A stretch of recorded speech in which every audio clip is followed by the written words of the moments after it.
할렐루야. 사랑이 많으시고 저희를 정말 죽을 수밖에 없는 죄에서 귀한 생명으로 자녀 삼아 주셔서 복된 장소 안식일 예배 드릴 수 있게 하여 주심에 진심으로 감사를 드립니다. 아멘.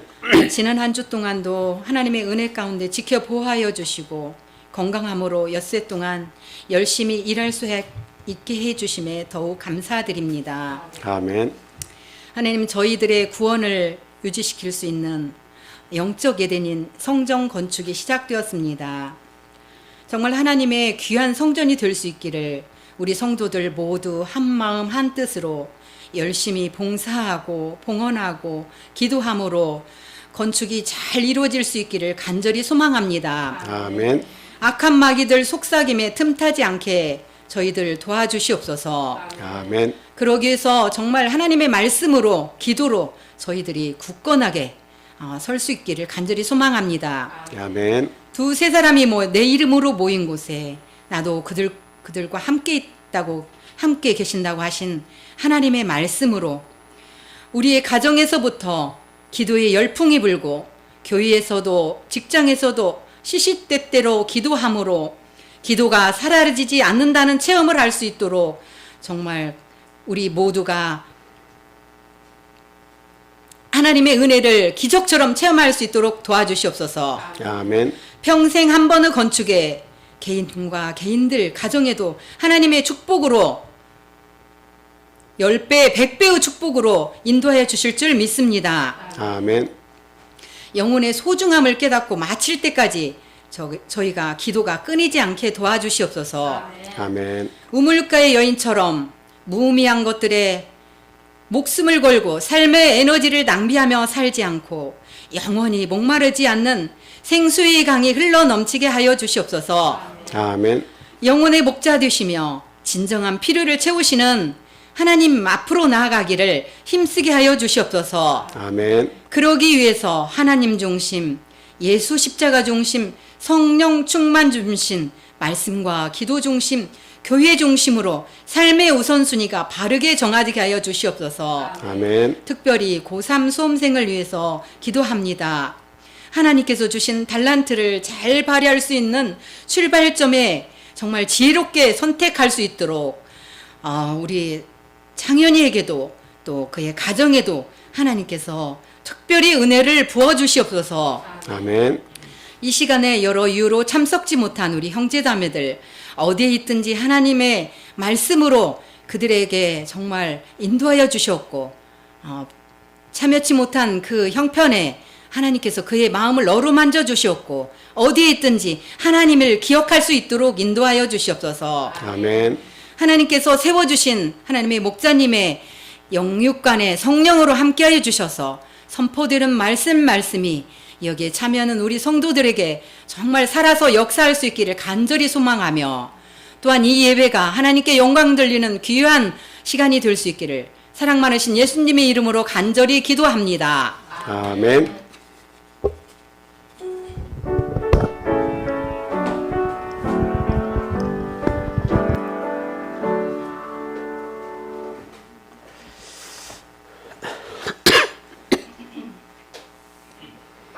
예수 그리스도 이름으로 하나님 말씀, 우리 성가대 찬양 있겠습니다. 죄송해요.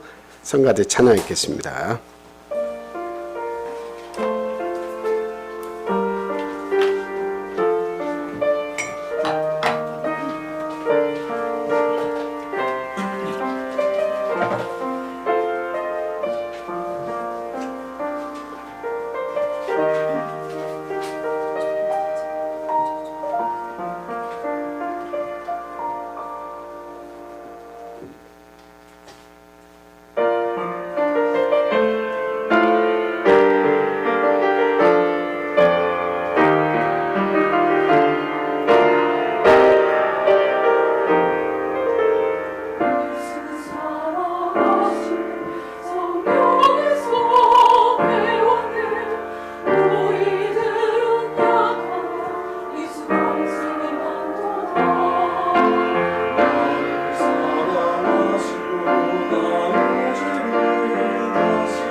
할렐루야.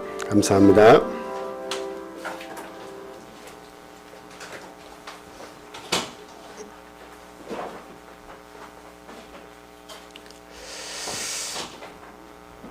예수 그리스도 이름으로 하나님 말씀 전하겠습니다. 우리 찬송을 이렇게 성가대의 찬송을 듣다 보니까 그런 생각이 잠깐 났어요. 그 아프리카나 아니면 이렇게 사금을 채취하는 그런 곳에 그 아이들이 그릇을 하나 가지고 가서 흙을 열심히 이제 파가지고 그것을 물에다가 이렇게 걸러가지고 이렇게 금을 채취를 하잖아요. 근데 하루 종일 채취해도 그 1g의 금을 모으지를 못합니다. 1g보다도 0.001g도 모으지 못하죠. 그 금을 구한다라고 하는 것은 그냥 덥석덥석 어디서 금광이 막 큰 것이 찾아져서 이렇게 구하면 좋지만 이게 아주 작은 것들을 이렇게 모아가지고 반지도 만들고 목걸이도 만들지 않습니까? 그래서 오늘 보니까 다 이유가 있어요. 이유가 있으셔서 자리를 비우신 분들이 많이 있지만 하나님께서 보실 때 참 우리 여기 남은 분들은 금과 같은 존재다라는 것을 항상 생각하시면서 예배에 임하셔야겠습니다. 아무리 작은 존재라도 하나님은 열심히 찾으셔서 그 1g보다도 못한 작은 금을 하나하나 모으셔서 나중에 영광스러운 그런 존재를 만드시는 거죠. 그래서 이게 안식일이 찾아올 때마다 우리 스스로가 또 우리의 가정 스스로가 하나님 앞에서는 정말 귀하고 금과 같은 그런 존재라는 것을 아시고 그 인원이 적어도 우리가 힘차게 찬양을 하고 말씀을 들을 때도 깨어서 그 말씀을 듣고 또 하나님께 기도하다 보면 하나님이 주시는 또 놀라운 축복을 체험할 수 있으리라 믿습니다. 자, 오늘 본문 말씀은 열왕기상 6장 1절에서 35절까지 있는 말씀입니다. 솔로몬의 성전 건축을 통해서 교훈을 얻고 저희의 마음가짐 역시도 솔로몬과 같이 되어서 하나님의 교회를 아름답게 건축을 해야겠다 하는 마음을 이렇게 전하고자 합니다. 자, 이 이제 말씀은 그때그때 필요를 따라 찾기로 하고요. 저희들이 이번 주 월요일부터 교회 건축이 실질적으로 시작이 되었습니다. 이제 착공계를 넣고 월요일부터 공사를 시작했다는 이야기죠. 그리고 저희들이 처음으로 맞이하는 안식일입니다. 그래서 착공 예배를 그곳에 가서는 드리지 못하지만 교회에서 착공 예배를 드리고 그리고 그곳에 가서 그래도 어떤 마음가짐으로 우리가 건축을 해야 될 것인가 거기 찾아가서 함께 기도하고 보고 그런 시간을 이렇게 가지려고 우리 장로님과 상의를 해서 오늘 예배를 정했습니다.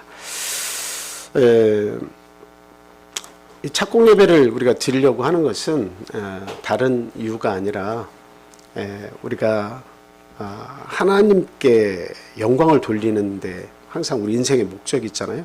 그래서 하나님께 영광을 돌리고 우리 성도님들의 마음과 관심을 한 곳에 집중해야겠다 하는 것을 말씀드리려고 착공 예배를 드리는 겁니다.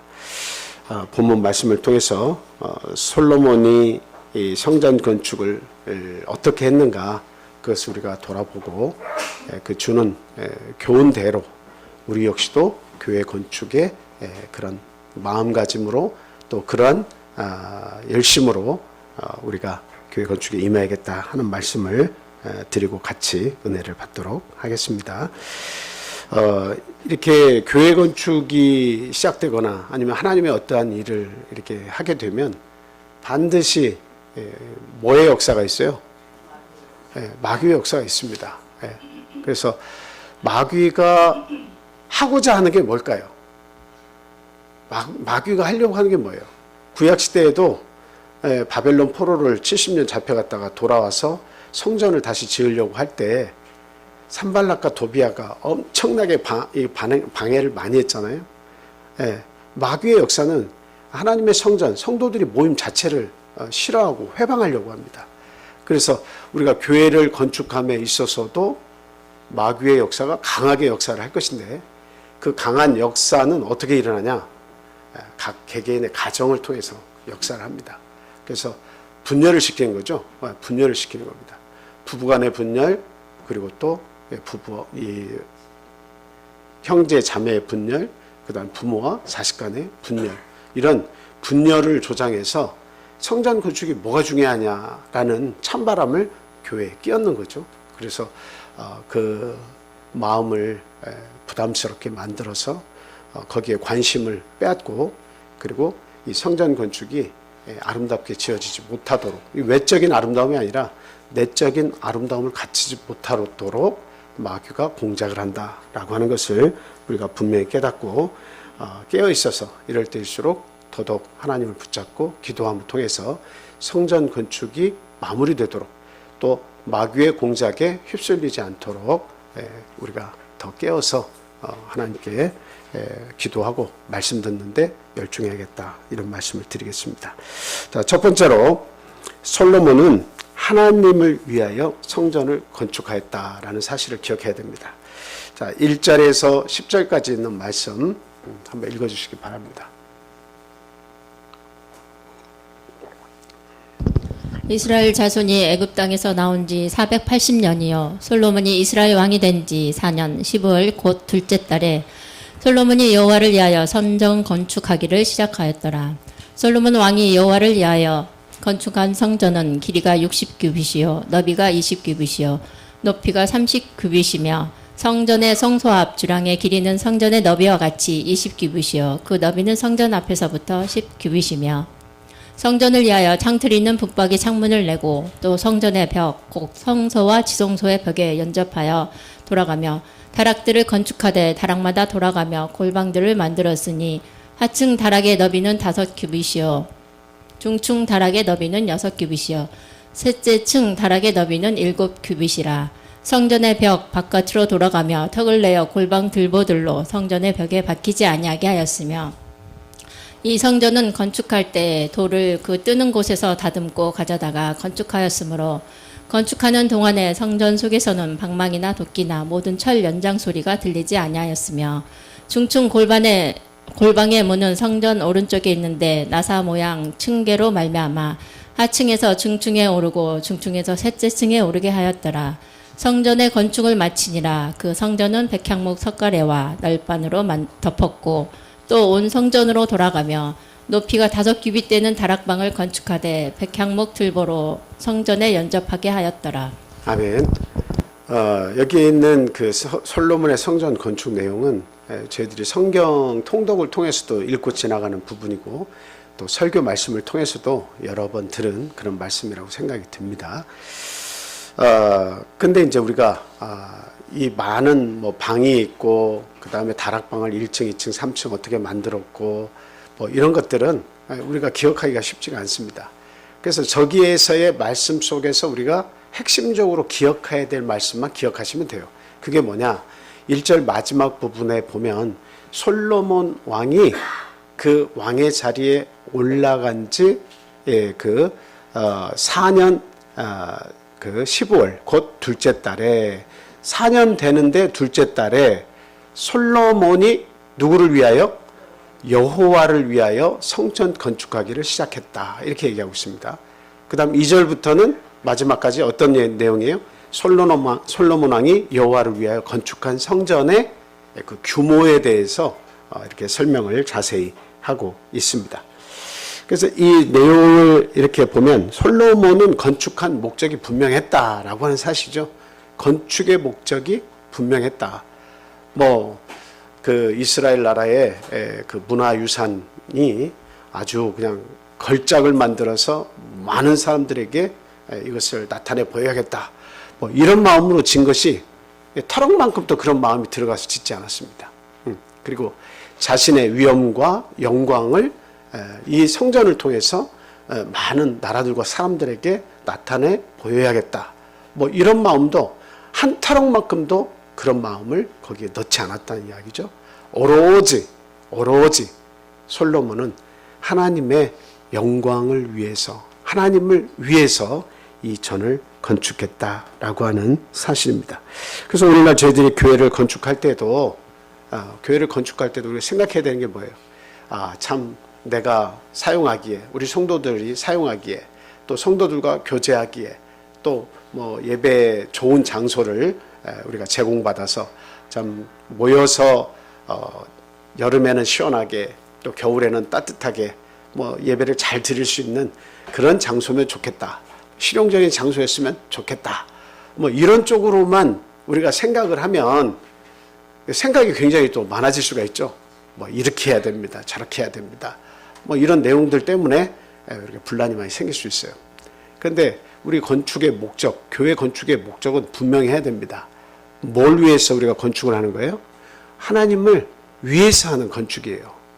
교회 건축은, 특별히 교회라고 하는 것은 예수 그리스도께서 당신의 십자가의 피를 흘리셔서 만든 이 땅 위에 성전, 하나님 자녀들의 집합체잖아요. 그 집합체들이 거할 수 있고 공동생활을 할 수 있고, 그곳에서 하나님의 뜻을 나타내고 하나님의 뜻을 공부하고 나타낼 수 있는 그런 여건을 만들기 위해서 교회 건축을 하는 거 아니겠습니까? 그래서 결국에는 하나님의 뜻과 복음을 위해서, 하나님께 영광 돌리고 복음을 위해서 어떻게 해요? 짓는 것이 이게 바로 교회입니다. 그래서 하나님의 은혜를 깨닫고 하나님께 영광을 돌리기 위한 그와 같은 그 목적을 가지고 우리가 성전 건축에 임해야겠다. 그냥 뭐 우리들이 그냥 살기 편안한, 모임하기 편안한, 교제하기에 좋은 그런 장소만의 목적이 아니라 가장 중요한 목적은 하나님을 위해서다라고 하는 사실을 우리가 분명히 해야겠다라는 말씀을 드립니다.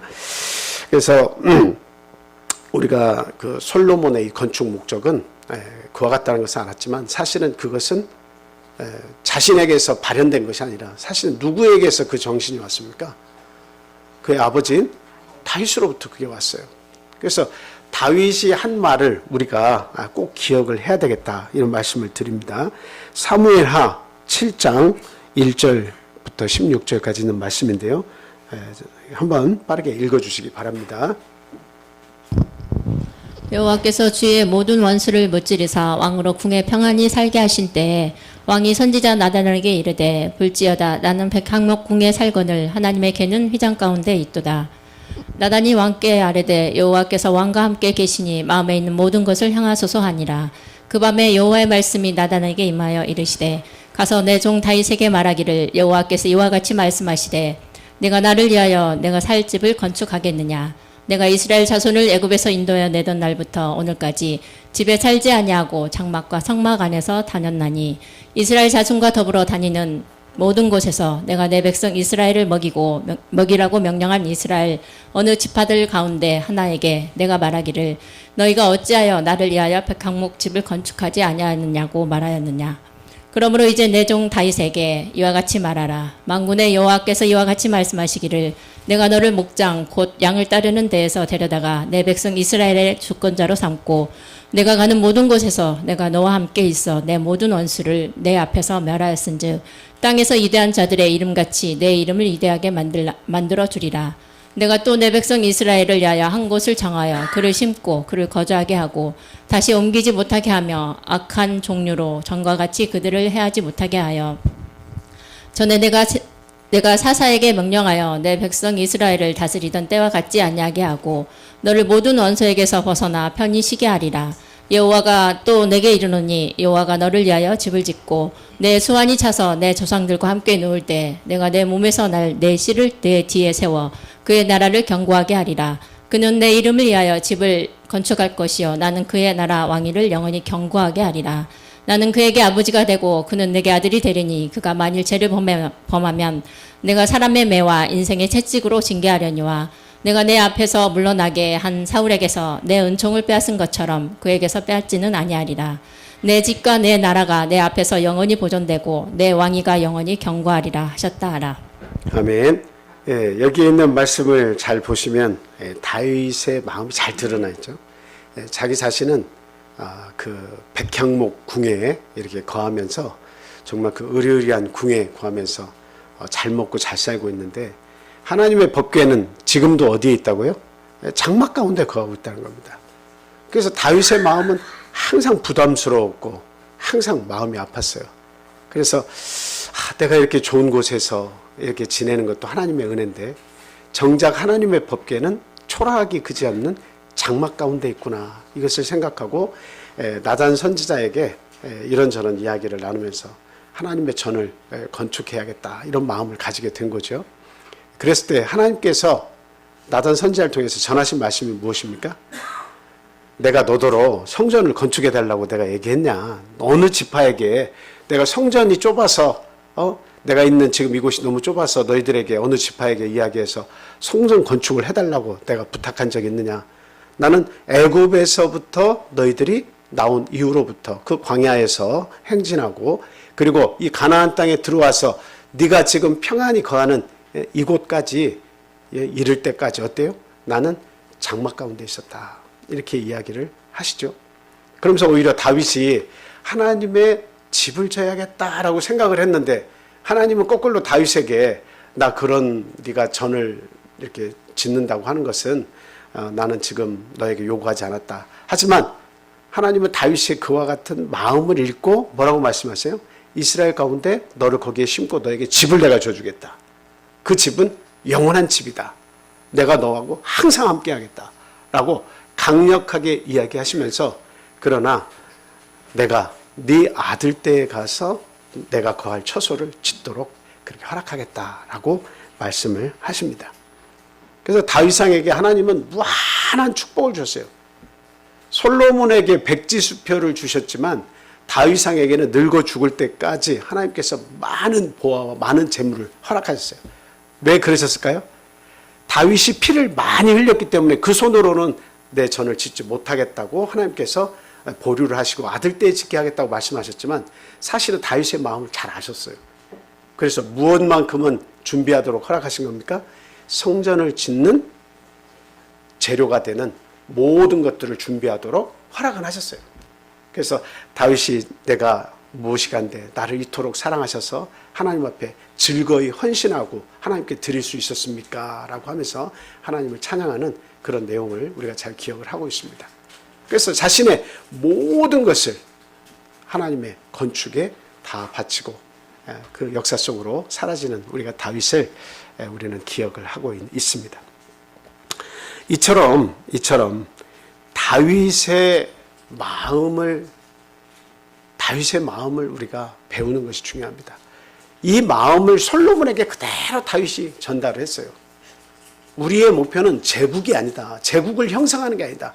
큰 나라를 만들고 땅덩어리를 확장하고 백성들을 윤택하게 살게 해서 세계 만방에 이 이스라엘의 이름을 날리는 것이 그것이 우리의 할 일이 아니다.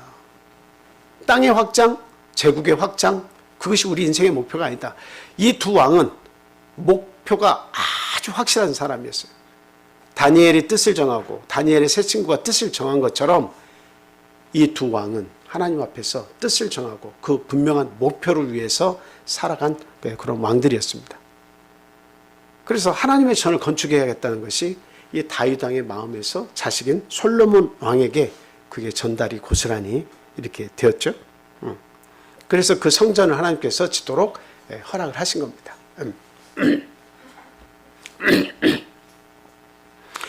근데 물론 오늘 교회 건축을 이렇게 우리가 말씀을 하고 있지만 교회 건축과 성전 건축은 완전히 다른 거예요. 너무나 그 차이가 큽니다. 그래서 우리가 종종 헷갈려하는 것은 성전 건축이나 교회 건축이나 거기서 거기가 아니냐. 어차피 하나님을 만나는 곳이고 예배드리는 곳이고 그리고 성도들과의 교제가 있는 곳이기 때문에 성전이나 또 그 교회나 같은 그런 그 일들을 하는 곳이다 이렇게 생각을 하고 건축을 이렇게 신중하게 하는 경우가 많이 있습니다. 물론 그런 부분이 없다는 것은 아니지만 그러나 구약 시대의 성전과 그 다음에 예수 그리스도께서 오시고 난 후 성전이 그 로마 티투스 장군에 의해서 회파가 되잖아요. 돌 하나 위에 돌 하나 남지 않고 다 무너지잖아요. 그리고 나서 성전이 없잖아요. 그럼 성전이 어디로 갔냐 이거예요. 성전이 예수님 이후 그리고 그 성전이 눈에 보이는 가시적인 성전이 사라진 이후에는 성전이 어디로 갔습니까? 우리의 마음속으로 들어왔죠. 우리의 마음속에는 뭐가 있어요? 법궤가 있어요. 그 법궤를 열면 그 속에 뭐가 있습니까? 뭐가 있죠? 계명, 십계명이 있는 거예요. 두 돌판이 있는 거예요. 그래서 우리 마음의 신비에 이 십계명이 들어와서 심겨진 이후로는 성전이 여기 있다 저기 있다 하는 것이 아니라 우리의 마음속에 있고 하나님의 왕국이 내 마음속에서 이루어지는 거예요. 그래서 가시적인 성전은 없어진 겁니다. 그래서 마음속에 있는 성전만 우리 속에 남아있게 된 것이다. 그래서 뭐 성전을 애써서 지으려고 하는 막 솔로몬처럼 열과 성을 다 해가지고 막 안에를 금으로 다 바르고 뭐 이렇게까지는 안 해도 되는 거예요. 우리는 그 교훈을 얻고 그 마음과 정성을 배워서 교회 건축을 하자는 것이지 실질적인 금을 바르고 막 백향목으로 다 벽을 치고 바닥을 깔고 뭐 이런 일을 하자는 것은 아니죠. 돈으로 도배하자 뭐 그런 건 아닙니다. 그렇기 때문에 우리가 교회의 외형이라든가 아니면 어떤 의미를 부여하는 것은 좋습니다만 거기에 필요 이상의 돈을 들여서 화려하게 그것을 만들 이유는 사실은 없다. 이미 성전은 우리 안에 있다라고 하는 사실을 우리는 분명히 알고 교회 건축에 임해야 되겠습니다. 자, 고린도전서 3장 16절 17절에서 뭐라고 말씀하고 있습니까? 다 같이 읽겠습니다. 시작. 너희는 너희가 하나님의 성전인 것과 하나님의 성령이 너희 안에 계시는 것을 알지 못하느냐? 누구든지 하나님의 성전을 더럽히면 하나님이 그 사람을 멸하시리라. 하나님의 성전은 거룩하니 너희도 그러하니라. 아멘. 그래서 이미 성전은 우리 안에 들어왔고 그 성전이 들어와 있는 성도 한 사람 한 사람이 모여 있으면 뭐가 되는 거예요? 그게 교회가 되는 겁니다. 그래서 두세 사람이 모인 곳에 나도 그들 중에 함께 있다 하신 말씀이 이루어지는 겁니다. 그래서 교회는 성도들의 집합체예요. 모임이에요. 그래서 지금과 같은 이런 교회에 있어도 하나님은 함께 하세요. 우리의 찬양을 받으십니다. 우리의 예배를 받으십니다. 그래서 이거보다 더 적은 가정에 모여도 하나님은 그 예배를 존중하시고 받으십니다. 그런데 이제 우리의 목표는 뭐예요? 이 땅 위에서 하나님의 복음이 더 널리 전파되고 그리고 우리가 이 모임을 하더라도 더 실용적으로 그리고 더 그 아름다운 교제를 더 확장시켜 나갈 수 있는 그런 교회를 우리가 만들려고 하는 거죠. 그래서 건물적인 입장에서 교회를 만들 때 이 건물을 뭐 화려하게 만드는 것이 아니라 실용적으로 만들어서 하나님을 더 잘 섬길 수 있고 그 복음을 더욱더 확장시킬 수 있고 성도들과의 그 교제가 원활할 수 있도록 실용적이고 깨끗하고 아름다운 교회를 우리가 건축하는 것이 중요하다. 이렇게 먼저 말씀을 드립니다. 자, 이렇게 그 구약시대와 그 구약시대의 성전 건축과 교회 건축은 분명히 다른 면이 있지만 그러나 어때요? 그 하나님을 위해서 짓는 그 마음가짐 그리고 그에 대한 열정 이런 것들은 다윗 왕과 솔로몬 왕으로부터 우리는 분명히 배우고 그 마음가짐을 통해서 교회 건축도 이루어져야 되겠다 하는 말씀을 드리는 것입니다. 자, 본문 1절 말씀도 봤지만 여호와를 위하여 전 건축하기를 시작했다. 7년에 걸친 대공사를 시작한 겁니다. 7년 만에 이제 그 공사가 다 완약이 되거든요. 그래서 하나님의 성전을 7년 동안 이렇게 건축을 했다는 것은 그 규모 면에서 상당한 그 크기였다라고 하는 것을 우리가 인식을 할 수 있어요. 그래서 그냥 대충 공사해서 지어지는 일이 아니죠. 그리고 그 성전이 공사가 이루어지는 곳에서는 어떤 소리가 안 나도록 했다고 이야기하고 있습니까? 철 연장 소리가 나지 않도록 했다. 그러니까 성전이 지어지는데 조용하게 건축이 진행이 되는 거예요. 막 안에서 쿵탕 쨍그랑 뭐 이런 소리가 하나도 안 나요. 어떻게 지은 거예요? 돌이며 나무며 다 깎아서 지어야 되는데 그 다 이 건축하는 곳에서부터 멀리 떨어져서 소리가 이 성전 안에는 조용하게 거룩하게 유지되면서 밖에서 그것을 다 제작해가지고 크기 다 정해가지고 자르고 다듬고 돌을 다듬고 해가지고 그것을 옮겨서 이 안에서 짜맞추기만 한 거예요. 그러니까 얼마만큼 신중하게 이 성전의 건축이 이루어졌나 하는 것을 알 수가 있죠. 그 안에서 막 시끄럽게 하지 않았다는 거예요. 참으로 위대한 건축이었습니다. 잡음이 나지 않게 성전이 건축되는 동안 하나님의 전에서 이런저런 큰 소리가 나지 않게 모두가 다 밖에서 그 큰 소리들이 나는 것을 밖에서 하고 이 교회 청전 건축할 때는 그것을 옮겨와서 정성껏 짜맞추어서 틀림이 없도록 얼마나 정교하게 그것을 계획하고 맞춰서 건축을 했겠습니까? 그렇죠? 우리도 그것을 배워야겠다라고 하는 겁니다. 우리는 영적으로 잡음이 나지 않게 또 밖에서 어떤 일이 있을 수 있지만 교회 건축과 연관시키지 않고 교회는 거룩하게 또 감사함으로 기쁨으로 조용하게 건축이 될 수 있도록 우리가 힘을 써야겠다. 뭐 건축이 되는 곳에 와가지고 이거는 왜 이렇게 졌습니까? 왜 이것은 우리 마음에 들지 않는데 새로 해주세요. 뭐 해주세요. 우리 성도님도 그렇게 할 필요 없어요. 지어지는 대로 감사하시고 뭐 필요한 것이 있으면 장로님께서 그걸 총주관하시니까 장로님께 말씀드려서 이런 의견들을 제시하셔가지고 한 분을 통해서 그것이 이루어질 수 있도록 조용하게 우리 성도님들은 기도로서 지원을 해주시면 되겠다 하는 말씀을 드립니다. 그래서 1차적으로 말씀드린 것은 하나님을 위해서 교회 건축이 이루어져야 된다라고 하는 사실이에요. 고린도전서 10장 31절 말씀을 보면 그런즉 너희가 먹든지 마시든지 무엇을 하든지 그 다음 뭐예요? 다 하나님의 영광을 위하여 하라 이렇게 되어 있습니다. 물론 먹고 마시는 것도 우리가 영광을 위해서 해야 되지만 그 다음이 뭐예요? 무엇을 하든지 가운데서 가장 큰 일이 뭔 일이냐? 뭔 일일 것 같아요? 무엇을 하든지 가장 큰 일이 뭐예요? 그 중에 하나는 많은 일들을 꼽으실 수 있겠지만 교회를 건축하는 일입니다. 아까 기도 가운데 나왔지만 교회 건축은 평생에 한 번 경험해도 복된 일이에요. 그렇게 복된 일일 수가 없어요. 평생에 한 번을 해도 복된 일이에요. 이것을 두 번, 세 번 경험했다고 하는 것은 그건 하나님께서 허락하신 축복이 많다는 이야기예요. 하나님이 사랑을 많이 하시면 이 교회 건축을 할 수 있는 기회를 많이 주십니다. 그건 뭐예요? 그 많이 주신다고 하는 의미는 뭔 의미가 그 속에 들어가 있습니까? 하나님께서 마음을 시험하실 수 있는 기회를 많이 주시는 거예요. 마치 아브라함이 하나님 앞에 그 독자 이삭을 받고 나서 25년 뜬들여서 자식 이삭을 받고 나서 하나님께서 하신 일이 뭐예요? 야, 이삭을 바쳐라. 그것도 제물로 태워서 나에게 바쳐라. 이렇게 말씀하시지 않았습니까?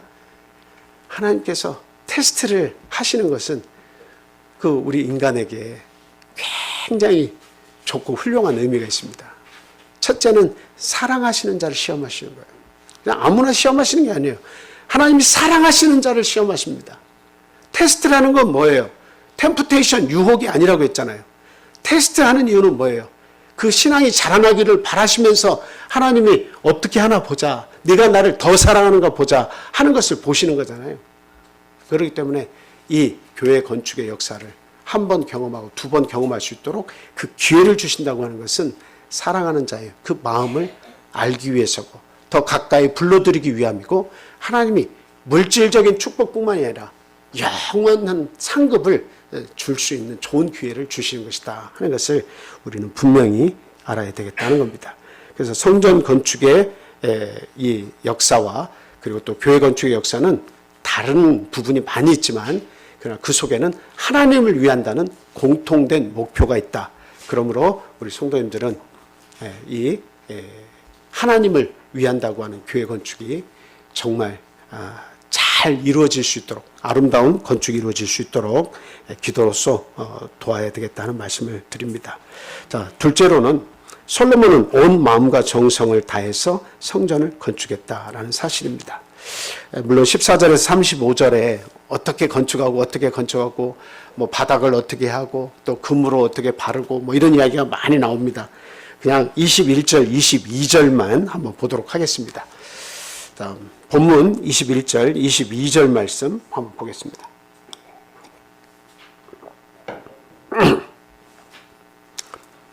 자, 같이 읽겠습니다. 시작. 솔로몬이 정금으로 외소 안에 입히고 내소 앞에 금 사슬로 건너 지르고 내소를 금으로 입히고 온 성전을 금으로 입히기를 마치고 내소에 속한 제단의 전부를 금으로 입혔더라. 예. 물론 앞에도 그렇고 뒤에도 그렇고 금 이야기가 많이 나옵니다. 그래서 저 내용을 이렇게 보면 솔로몬이 첫째는 하나님의 복을 많이 받아서 금이 많았구나. 그리고 또 아버지 다윗에게서 받은 그 재산 상속했죠. 거기에도 금이 많았구나 하는 것을 우리가 1차적으로 알 수가 있습니다. 하나님의 복이 구약시대는 항상 뭐로 나타나요? 재물로 나타나요. 얼마나 많은 축복을 주셨느냐 하는 거죠. 그래서 결국에는 정금을 가지고 하나님의 그 내부를 금으로 다 이렇게 붙였다는 이야기죠. 그리고 필요한 것들은 다 금으로 쌌어요. 그 이야기는 뭡니까? 하나님은 존귀하시다라고 하는 것을 나타내려고 하는 거예요. 하나님은 정말 존귀한 분이시다. 그래서 하나님의 집, 하나님께서 거하실 처소는 이렇게 이 땅에 가장 귀한 것으로 준비를 해야 한다 하는 그런 마음가짐으로 솔로몬은 성전을 건축했다라고 하는 것이죠. 그래서 저희들이 이러한 내용들을 생각해 보면 뭐 굳이 오늘날에 우리가 교회 건축을 할 때 성전 건축을 하는 것처럼 내부에 금을 바르고 최대한 좋은 걸로 그렇게 치장을 꼭 해야 돼? 뭐 이런 생각을 우리가 할 수 있습니다. 물론 금을 바르는 건 아니지만 비싼 돈을 들여서 우리가 꼭 그렇게 해야 돼? 실용적으로만 하면 되는 것이지. 이렇게 우리가 생각을 할 수도 있다는 거예요. 그런데 우리가 그런 마음가짐 이전에 생각을 해야 될 것이 하나가 있습니다. 그건 뭐예요? 하나님은 인간이 어떠한 노력과 정성을 기울이더라도 그 이상을 주신 분이시다라고 하는 것을 우리 기억을 해야 돼요.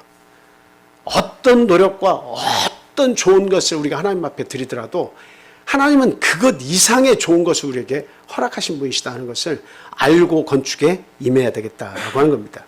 자, 로마서 8장 32절 말씀 우리 같이 읽겠습니다. 자, 시작.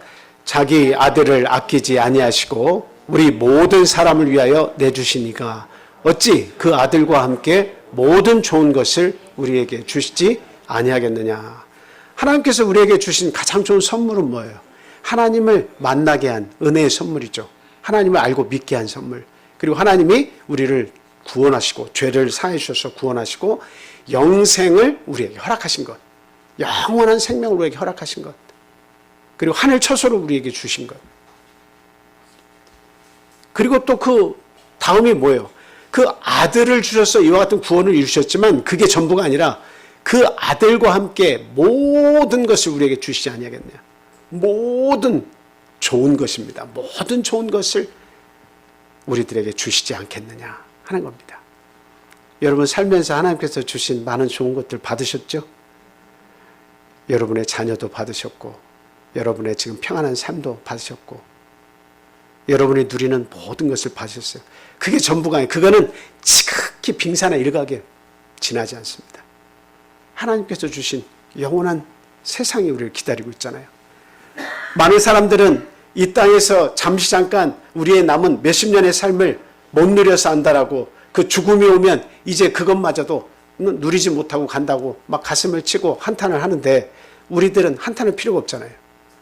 죽음 이후의 세상이 진짜 세상이고 그 영원한 세상을 위해서 하나님께서 모든 우주 만물을 지으셨기 때문에 끝도 없는 그 우주가 하나님이 주신 선물이라고 하는 사실을 우리가 알아야 돼요. 그러려고 하면 우리 인생이 어때요? 영원성을 회복해야 돼요. 하나님은 그래서 우리에게 영원히 살도록 영원성을 회복해 주신 거예요. 영생을 우리에게 주시기로 약속하신 거예요. 그 사실을 믿는다면 이보다 더 좋은 선물이 어디 있습니까? 이보다 더 큰 은혜가 어디 있겠느냐라고 하는 겁니다. 그래서 예수 그리스도를 우리를 위해서 희생해 주신 것, 그리고 영원한 하늘나라와 영생을 우리에게 약속해서 주신 것, 이것이 하나님께서 우리를 위해서 준비하신 것이다. 그것을 생각한다면 내가 그 무엇을 하나님께 드린들 그것이 아까울 수 있겠느냐라고 하는 사실 우리는 분명히 알고, 남은 것을 하나님께 드리는 자가 되지 말고 내가 계획한 것을 하나님께 드릴 수 있는 사람이 되시기 바랍니다. 찌꺼기를 남아서 막 계산하고 마지막에는 나머지를 하나님께 드리는 것이 아니고 계획한 것을 하나님께 드려야 돼요. 계획한 것은 내 마음과 정성이 들어간 것이고, 다른 것, 세상의 것 다 계산하고 나머지 것은 찌끄러기를 드리는 거예요. 굉장히 의미가 다르죠. 그래서 마음속으로 계획하셔야 됩니다. 하나님을 위해서 내가 어떤 정성을 가지고 하나님께 할 것인가, 온 마음과 정성을 다해야 되는데 나는 이 건축에 어떤 계획을 가지고 임하고 있는가 하는 것을 우리는 분명히 돌아봐야 되겠다라고 하는 겁니다. 자, 요한복음 12장 1절에서 3절 말씀 한번 보겠습니다. 요한복음 12장 1절에서 3절 말씀입니다. 자, 한번 읽어주시기 바랍니다. 6월절 열세 전에 예수께서 베다니에 이르시니 이곳은 예수께서 죽은 자 가운데서 살리신 나사로가 있는 곳이라. 거기서 예수를 위하여 잔치할세 마르다는 일을 하고 나사로는 예수와 함께 앉은 자 중에 있더라. 마리아는 지극히 비싼 향유 곧 순전한 나드 한 근을 가져다가 예수의 발에 붓고 자기 머리털로 그의 발을 닦으니 향유 냄새가 집에 가득하더라. 아멘. 자, 마리아가 하나님께서 그 가정을 항상 사랑하셨잖아요. 근데 마리아가 향유를 깨뜨려 가지고 예수님의 발에 부은 사건이죠. 근데 저 향유 앞에 그 어떤 말씀이 기록이 되어 있습니까? 향유 앞에 뭐라고 되어 있어요? 그냥 비싼 향유예요? 아니면 뭔 향유예요? 지극히 비싼 향유. 지극히 비싼 향유입니다. 예수님께서 곧 돌아가시기 때문에, 예수님께서 십자가에 돌아가시잖아요. 예수님은 나의 죽음을 예비했다 이렇게 표현하셨는데, 그러나 그는 예수님이 언제 돌아가실지 모르지만 예수님이 너무 좋아서 자기가 한 번에 그 순전한 나드 깨끗한 향유 한 근을 만들 수 없어요. 살 수가 없어요. 지극히 비싸기 때문에. 그러니까 그 근동지방 팔레스타인 지역에서는 그 향유를 모으려고 하면 어떻게 돼요? 병을 하나 따로 좋은 병을 사고 돈이 모아지는 대로 조금씩 사가지고 와서 그 병에다 붓는 거예요. 조금씩 사서 붓는 거예요. 그래서 그 한 근을 만드는 거예요. 한 근을. 그걸 다 쏟아 부은 거예요. 예수님 발에. 보통은 씻을 물을 가져다가 손과 발을 씻도록 물을 들이면 되는데 그걸로 닦아드리면 되죠. 하나님은, 예수님은 그렇게 해도 감격하시고 기뻐하셨을 테지만, 그러나 마리아는 너무나 아쉬운 거예요. 예수님과 함께하는 시간이 너무 아쉬운 거예요. 그에게 가장 좋은 것을 어떻게 드리면 좋을까를 항상 고민했어요. 그래서 당신의 집에 방문했을 때에 그것은 그 여자의 결혼 지참금이며 자기의 재산 전부인 거예요. 올인한 거예요. 그것을 예수님의 발에 다 쏟아 부었어요. 뭐 그 발에 한번 쏟아서 머리털로 닦은 것은 이미 뭐 온 집안에 그 향기가 가득했다. 근데 그것을 다시 막 닦아가지고 다시 쓸 거예요. 뭐 할 거예요? 한번 드리고 나면 끝나는 건데. 일회성이잖아요. 사라지는 거예요. 근데 저 가격이 얼마나 되겠느냐. 한번 가격으로 우리가 환상을 해보자는 거예요. 얼마죠? 대략? 저 다음 구절에 보면 가룟 유다가 이야기합니다. 그걸 통해서 우리가 가격을 책정할 수 있는 거예요. 뭐라고 되어 있습니까? 300데나리온에 팔아서 가난한 자를 왜 주지 않았느냐 이렇게 얘기하죠. 12조로 얘기하는 거예요. 그래서 300데나리온이라고 하는 그 웬만큼 이렇게 딱 그 모아진 향유를 보면 그 가격을 책정할 수 있었던 것 같아요. 그래서 300데나리온에 팔아서 가난한 자들 나눠줄 수 있을 정도였다. 우리는 그렇게 추측을 할 수 있습니다. 그럼 한 데나리온은 장정의 하루 품삯이니까 그냥 계산하기 좋게 뭐 하루에 품삯이 뭐 5만 원 될 수 있고 7만 원 될 수 있고 10만 원 될 수 있지만 우리 10만 원으로 해보자 이게요. 뭐 15만 원도 있고 20만 원도 있지만 그래서 한 데나리온을 10만 원으로 책정했을 때 300데나리온 곱하면 얼마가 돼요? 네? 네, 3천만 원이 됩니다. 3천만 원이 돼요. 그거를 1년, 2년 모은 게 아니에요. 하루에 남자 임금의 품삯을 여인이 그거 하루 꼬박꼬박 해가지고 그 향유를 계속 날라 부어도 300일이 걸리는 거예요. 하루에 품삯이라고 생각해서 300일이 걸리는 거예요. 꼬박 쉬지도 않고 일해서. 근데 그렇게 향유를 어떻게 사 모아요? 적어도 3분의 1 정도 돈을 가지고 가서 향유를 사서 모으고 사서 모으고 사서 모으고 했을 거 아닙니까? 또 쉬는 날도 있고 쉬는 날도 있고 안식일 쉬어야 되잖아요. 그렇게 생각을 하다 보면 적어도 3년에서 5년, 6년 사람에 따라서는 10년도 모아야 되는 그런 엄청난 가치를 가지고 있다라고 하는 거예요. 300데나리온의 가격이었습니다. 그래서 이 어마어마한 이 향유 옥합을 예수 그리스도를 위해서 그 죽음을 예비하는 그런 마음가짐으로 예수님과 함께하는 시간이 너무 귀하고 감사해서 그것을 깨뜨렸다라고 하는 거죠. 오늘날 우리가 교회 건축도 마찬가지예요. 어떤 마음 자세가 들어가야 됩니까? 이 마리아와 같은 마음가짐으로 성전 건축에 임해야 되겠다라고 하는 사실이죠.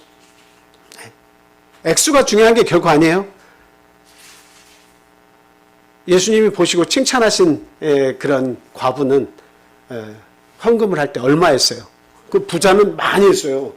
근데 가난한 과부는 2렙돈 했어요. 2렙돈. 오늘날의 새우깡 한 봉지, 2봉지 정도 되는 그 가격을 딱 넣으면서 하나님께 참 정성의 마음을 보여드렸습니다. 그랬을 때에 예수님께서 하신 말씀이 뭐예요? 구차한 중에, 참 못 먹고 못 사는 중에, 구차한 중에. 그 다음에 뭐죠? 자신의 재산 전부를 나에게 바쳤다. 이렇게 얘기하고 있습니다. 그러니까 우리가 교회 건축을 할 때도 하나님의 그 위해서 복음 전파의 사명을 띤 교회 건축을 우리가 할 때도 복음을 위해서, 하나님을 위해서, 영광을 위해서 우리가 하는 거잖아요. 그렇게 할 때에 무엇을 담아서 해야 됩니까? 지극한 정성과 감사와 기쁨 속에서 억지로 하지 않고 이와 같은 마음으로 하나님께 작정하고 드리는 것이 중요하다라고 하는 사실이에요. 그랬을 때에 이 교회 건축에 성전 건축도 마찬가지지만 부족함이 있겠습니까? 없겠습니까? 절대로 부족함이 없어요. 내가 내 뜻대로 짓는 것은 막 부족함이 계속 넘치죠. 왜? 모든 것을 다 좋게 지으려고 하다 보면 나중에 처음 생각보다도 많은 것들이 부족해서 참 그런 자신의 어떤 건축을 하는 데는 부족함이 많이 보여요. 그러나 성전 건축과 교회 건축에는 하나님을 위해서 하고 복음 전파 사역을 위해서 우리가 건축을 하기 때문에 결코 부족함이 있을 수 없다라고 하는 사실입니다. 그것을 우리가 믿고 하나님께 온 마음과 정성을 들여서 건축을 드려야 되겠다, 지어야겠다 하는 말씀을 드려요. 마지막 세 번째는 솔로몬은 성전 건축을 통해서 하나님의 축복의 약속을 받았다라고 하는 사실을 우리가 기억을 해야 됩니다. 자, 11절 본문 11절에서 13절 말씀 한번 보겠습니다. 읽어주시기 바라요.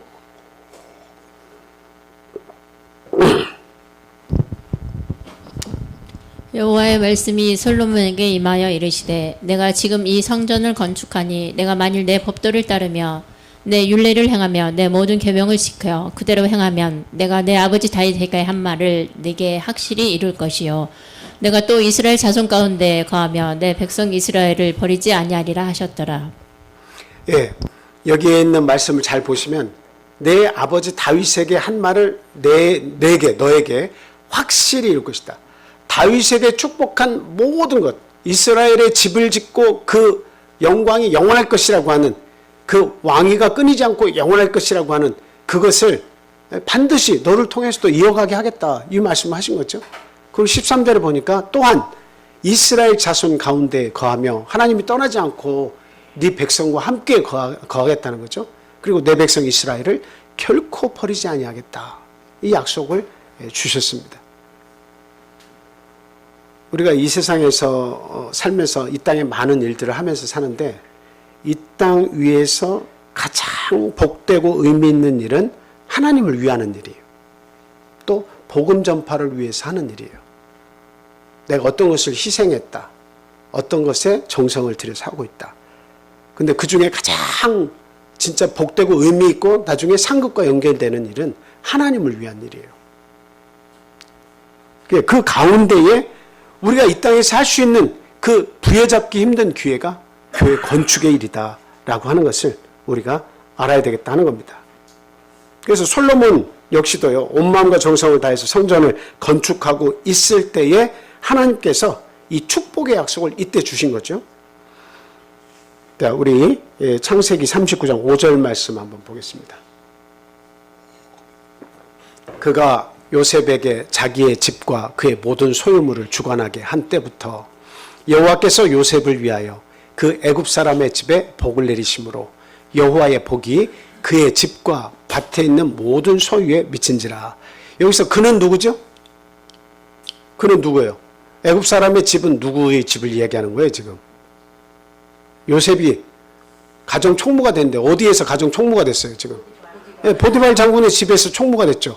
근데 요셉도 형통하게 하나님께서 인도하셨지만 요셉이 하나님을 위해서 그와 같은 가정 총무의 일을 충만하게 아주 진실되게 하는 때부터, 시작한 때부터 누가 복을 받아요? 요셉이 거한 곳에 복이 있어요. 요셉이 거한 곳에 복이 있어요. 이것을 통해서 우리가 알아야 되는 진리가 있어요. 뭐요? 하나님을 위해서, 하나님의 영광을 위해서 우리가 일을 하잖아요. 거기에는 반드시 보상이 따릅니다. 그 보상이 뭔 보상이에요? 내가 거하고 있는 곳에 하나님께서 주시는 복이 있다는 이야기예요. 내가 거하는 곳에 복이 있습니다.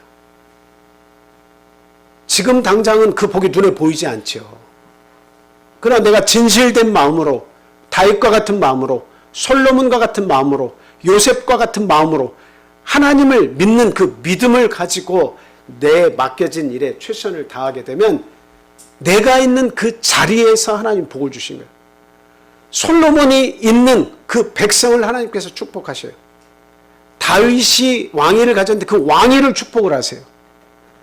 여러분들이 가정에서 최선을 다하고 있고 또 안 믿는 자와 만나서 어떤 일을 계획하고 있지만 그러나 내가 하나님을 위하는 일에 최선을 다하면 내가 함께하고 있는 그곳에 복이 임합니다.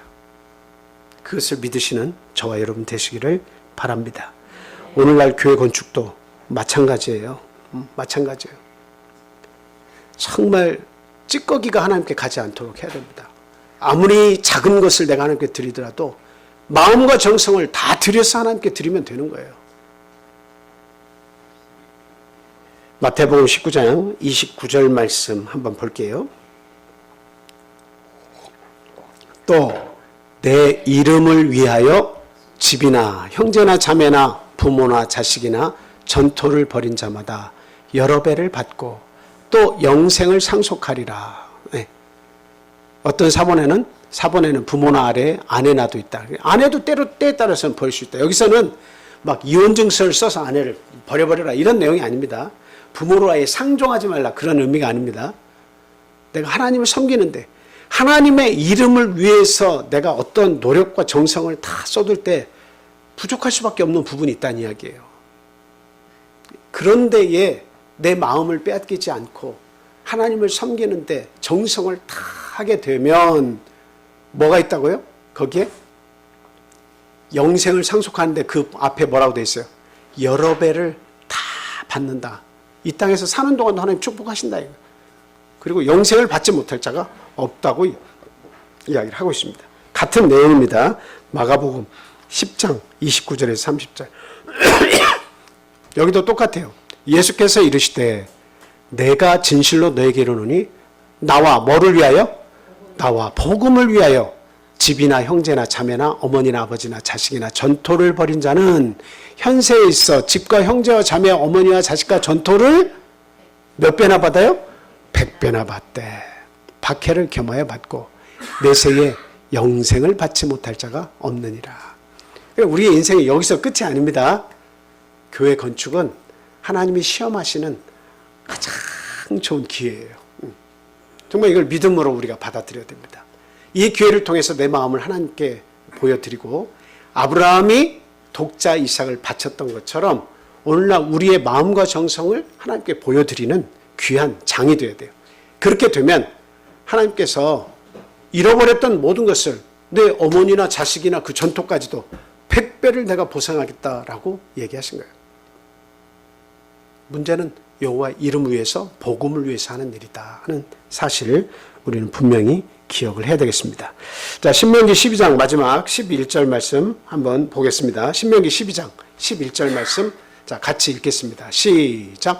너희는 너희의 하나님 여호와께서 자기 이름을 두시려고 택하실 그곳으로 내가 명령하는 것을 모두 가지고 갈지니 곧 너희의 번제와 너희의 희생과 너희의 11조와 너희 손의 거제와 너희가 여호와께 원하시는 모든 아름다운 서원물을 가져가고 모든 아름다운 서원물을 하나님께 가져가라.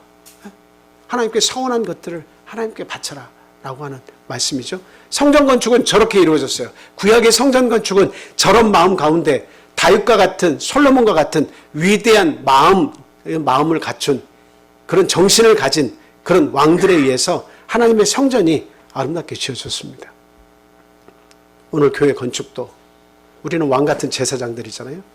아름다운 서원물을 가지고 와서 하나님께 드림을 통해서 아름다운 교회 건축이 이루어지고 하나님의 영광이 이 교회에서 떠나지 않도록 해야 됩니다.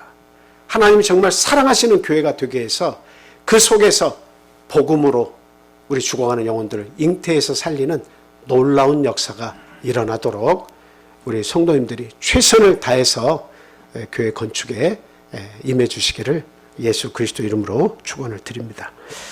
자, 우리 다 같이 기도하겠습니다. 할렐루야. 사랑과 은혜가 충만하신 예수님의 이름으로 기도합니다.